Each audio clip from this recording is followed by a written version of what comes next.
जय श्री कृष्ण। श्रीमद्भागवत महापुराण द्वितीय खंड, नवम स्कंद, तीसरा अध्याय। महर्षि च्यवन और सुकन्या का चरित्र। राजा सरयाति का वंश। श्री सुखदेव जी कहते हैं, परीक्षित, मनुपुत्र राजा सरयाति वेदों का निष्ठावान विद्वान था।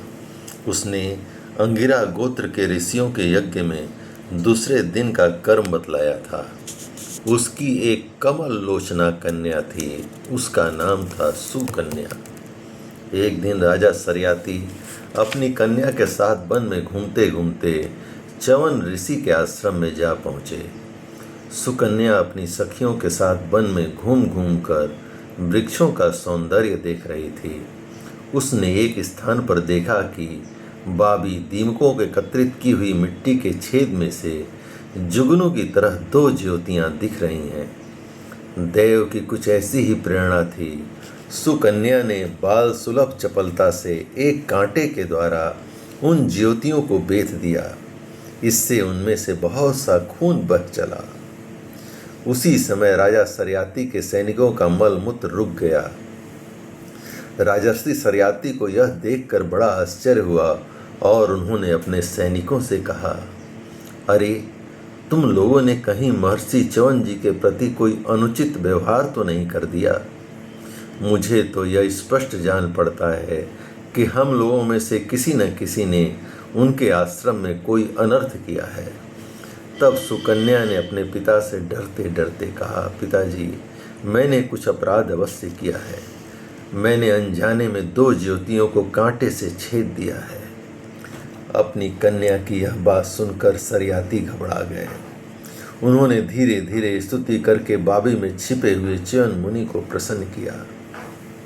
तदंतर च्यवन मुनि का अभिप्राय जानकर उन्होंने अपनी कन्या उन्हें समर्पित कर दी और इस संकट से छूटकर बड़ी सावधानी से उनकी अनुमति लेकर वे अपने राजधानी में चले आए। उधर सुकन्या परम क्रोधी च्यवन मुनि को अपने पति के रूप में प्राप्त करके बड़ी सावधानी से उनकी सेवा करती हुई उन्हें प्रसन्न करने लगी। वह उनकी मनोवृत्ति को जानकर उसके अनुसार ही बर्ताव करती थी।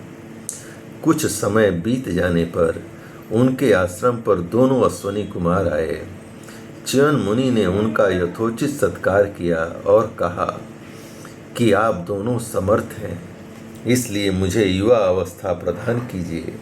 मेरा रूप एवं अवस्था ऐसी जान कर दीजिए जिससे युवती स्त्रियां चाहती हैं।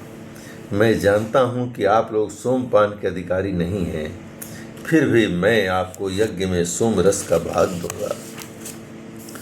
वैद्य शिरोमणि अश्वनी कुमारों ने महर्षि च्यवन का अभिनंदन करके कहा, ठीक है।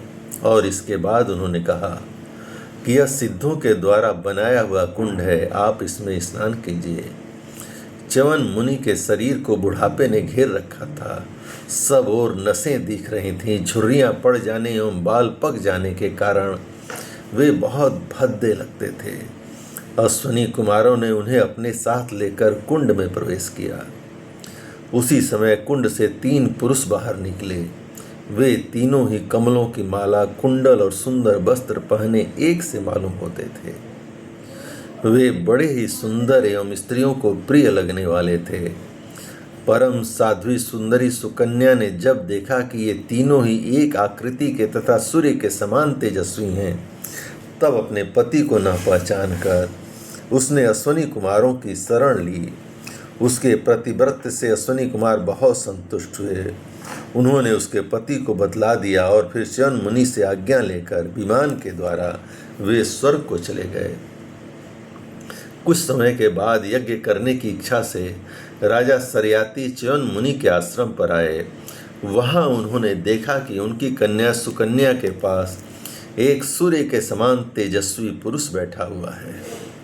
सुकन्या ने उनके चरणों की वंदना की। सरयाति ने उसे आशीर्वाद नहीं दिया और अप्रसन्न होकर बोले, दुष्टे, यह तूने क्या किया? क्या तूने सबके वंदनीय च्यवन मुनि को धोखा दे दिया? अवश्य तूने उनको बूढ़ा और अपने काम का न समझकर छोड़ दिया अब तू इस राह चलते जार पुरुष की सेवा कर रही है। तेरा जन्म तो बड़े ऊंचे कुल में हुआ था, यह उल्टी बुद्धि तुझे कैसे प्राप्त हुई? तेरा यह व्यवहार तो कुल में कलंक लगाने वाला है।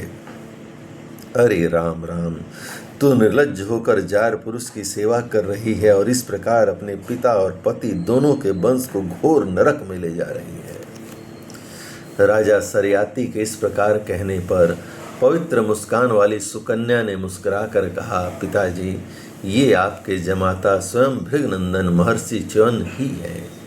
इसके बाद उन्होंने अपने पिता से महर्षि च्यवन के यौवन और सौंदर्य की प्राप्ति का सारा वृतांत कह सुनाया। वह सब सुनकर राजा सरियाती अत्यंत विस्मित हुए। उन्होंने बड़े प्रेम से अपनी पुत्री को गले लगा लिया। महर्षि च्यवन ने वीर सरियाती से सोम यज्ञ का अनुष्ठान करवाया और सोमपान के अधिकारी न होने पर भी अपने प्रभाव से अश्विनी कुमारों को सोमपान कराया। इंद्र बहुत जल्दी क्रोध कर बैठते थे, इसलिए उनसे यह सहा न गया। उन्होंने चिढ़कर सरियाती को मारने के लिए वज्र उठाया। महर्षि च्यवन ने वज्र के साथ उनके हाथ को वहीं स्तंभित कर दिया। तब सब देवताओं ने अश्विनी कुमार को सोम का भाग देना स्वीकार कर लिया। उन लोगों ने वैद्य होने के कारण पहले अश्विनी कुमारों का सोमपान से बहिष्कार कर रखा था। परीक्षित, सरियाती के 3 पुत्र थे, उत्तान बहिर, आनर्त और भूरिसेन। आनर्त से रेवत हुए। महाराज रेवत ने समुद्र के भीतर कुशस्थली नाम की एक नगरी बसाई। उसी में रहकर वे अनार्त आदि देशों का राज्य करते थे। उनके 100 श्रेष्ठ पुत्र थे, जिनमें सबसे बड़े थे ककुद्धि। ककुद्धि अपनी कन्या रेवती को लेकर उसके लिए वर पूछने के उद्देश्य से ब्रह्मा जी के पास गए। उस समय ब्रह्मलोक का रास्ता ऐसे लोगों के लिए बेरोक टोक था। ब्रह्मलोक में गाने बजाने की धूम मची हुई थी। बातचीत के लिए अवसर न मिलने के कारण वे कुछ क्षण वहीं ठहर गए। उत्सव के अंत में ब्रह्मा जी को नमस्कार करके उन्होंने अपना अभिप्राय निवेदित किया। उनकी बात सुनकर भगवान ब्रह्मा ने हंसकर उनसे कहा, महाराज, तुमने अपने मन में जिन लोगों के विषय में सोच रखा था वे सब तो काल के गाल में चले गए। अब उनके पुत्र पौत्र अथवा नातियों की बात ही क्या है, गोत्रों के नाम भी नहीं सुनाई पड़ते। इस बीच में 27 चतुर्युगी का समय बीत चुका है, इसलिए तुम जाओ। इस समय भगवान नारायण के अंशावतार महाबली बलदेव जी पृथ्वी पर विद्यमान है। राजन, उन्हीं नरत्न को वो यह कन्या रत्न तुम समर्पित कर दो, जिनके नाम लीला आदि का श्रवण कीर्तन बड़ा ही पवित्र है। वे ही प्राणियों के जीवन सर्वस्व भगवान पृथ्वी का भार उतारने के लिए अपने अंश से अवतीर्ण हुए हैं। राजा कुतुब ने ब्रह्मा जी का यह आदेश प्राप्त करके उनके चरणों की वंदना की और अपने नगर में चले आए।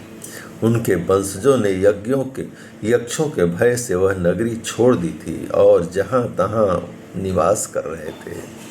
राजा कुबुद्धि ने अपनी सर्वांग सुंदरी पुत्री परम बलशाली बलराम जी को सौंप दी और स्वयं तपस्या करने के लिए भगवान नर नारायण के आश्रम बद्री वन की ओर चल दिए। जय श्री कृष्ण। इस प्रकार भगवान श्री कृष्ण की महान कृपा से श्रीमद् भागवत द्वितीय खंड 9वें स्कंद का 3रा अध्याय संपूर्ण हुआ। जय श्री कृष्ण।